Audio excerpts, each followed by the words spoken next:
जय श्री कृष्णा दोस्तों, सभी यूट्यूब दर्शकों को आने वाली होली का मेरी तरफ से राम राम। दोस्तों, हमारे हिंदू धर्म में दो सबसे बड़े त्यौहार आते हैं, उनमें से एक है होली का त्यौहार। दोस्तों, इस वर्ष होली 13 मार्च गुरुवार फागुन शुक्ल 14 को है। इस दिन सुबह 10:36 से लेकर रात्रि 11:30 तक भद्रा का समय है। इसलिए दोस्तों, होलिका दहन भद्रा उतरने के बाद यानी 11:30 बजने के बाद ही किया जाएगा। दोस्तों, होली भी संक्रांति के समान एक देवी हैं। 6 विकारों पर विजय प्राप्त करने की क्षमता इस होलिका देवी में है। इसलिए होलिका दहन के समय होलिका से प्रार्थना की जाती है कि हे देवी, आप हमारे सभी परेशानियों को दूर करें, हमारे सभी विकारों को नष्ट करें। इस तरह प्रार्थना करके होलिका दहन की परिक्रमा की जाती है।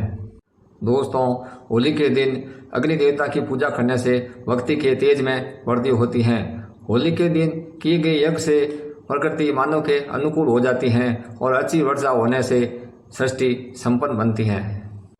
होली के दिन शाम के समय सभी परिवार वालों को सदस्यों को न्योता देकर अपने घर बुलाते हैं और एक साथ बैठकर खाना खाते हैं और फिर रात्रि को अच्छा मुहूर्त देकर होली का दहन करते हैं। दोस्तों, होली ब्रह्मांड का एक तेजो उत्सव है। होली के दिन ब्रह्मांड में विभिन्न तेजोमय तरंगों का भ्रमण बढ़ता है। इसके कारण अनेक रंग आवश्यकता अनुसार साकार होते हैं। इन रंगों का स्वागत हेतु दूसरे दिन हम धुलेड़ी का उत्सव मनाते हैं। दोस्तों, होलिका दहन की राख को होली के दूसरे दिन यानी धुलेड़ी के दिन यानी चैत्र कृष्ण प्रतिपदा को सुबह उसकी राख की पूजा करके उसका तिलक करने से या अपने शरीर पर लगाने को धूलि बंधन कहा जाता है। ऐसा करने से हमारे सुख, ऐश्वर्य और वैभव में बढ़ोतरी होती है। दोस्तों, त्रेता युग के आरंभ में पृथ्वी पर किए गए पहले यज्ञ के दूसरे दिन भगवान विष्णु ने उस यज्ञ स्थल भूमि की पूजा वंदना करके उसकी मिट्टी को अपने दोनों हाथों में उठाकर उसे हवा में उड़ाकर विभिन्न रंगों द्वारा अपने अवतार का आरंभ किया। उस समय दोस्तों, ऋषि मुनियों ने यज्ञ की राख को यानी विभूति को अपने शरीर पर लगाया। तब उन्हें महसूस हुआ कि यज्ञ की राख बहुत पावन होती है, उसमें सभी बीमारियों को दूर करने में समर्थ होता है।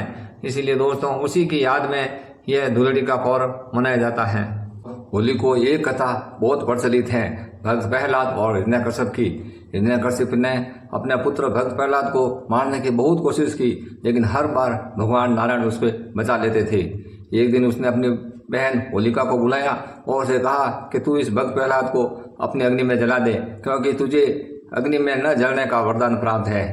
तब होलिका ने अपने भतीजे भक्त प्रहलाद को बहला फुसलाकर अपनी गोद में बैठाकर उसे अग्नि में जलाने की कोशिश की, लेकिन दोस्तों, सच का बोलबाला होता है, इसलिए भक्त प्रहलाद सच के कारण जल न सका और वह होलिका उस अग्नि में अपने झूठ के कारण जलकर भस्म हो गई।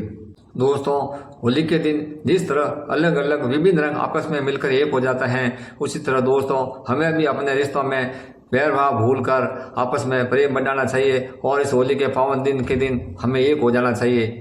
इसलिए होली का त्यौहार धूमधाम से मनाइए और प्रेम भाव बढ़ाकर उसकी जय बोलिए। जय श्री कृष्णा। दोस्तों, अगर आपको वीडियो अच्छा लगे तो लाइक शेयर करें और सब्सक्राइब जरूर करें।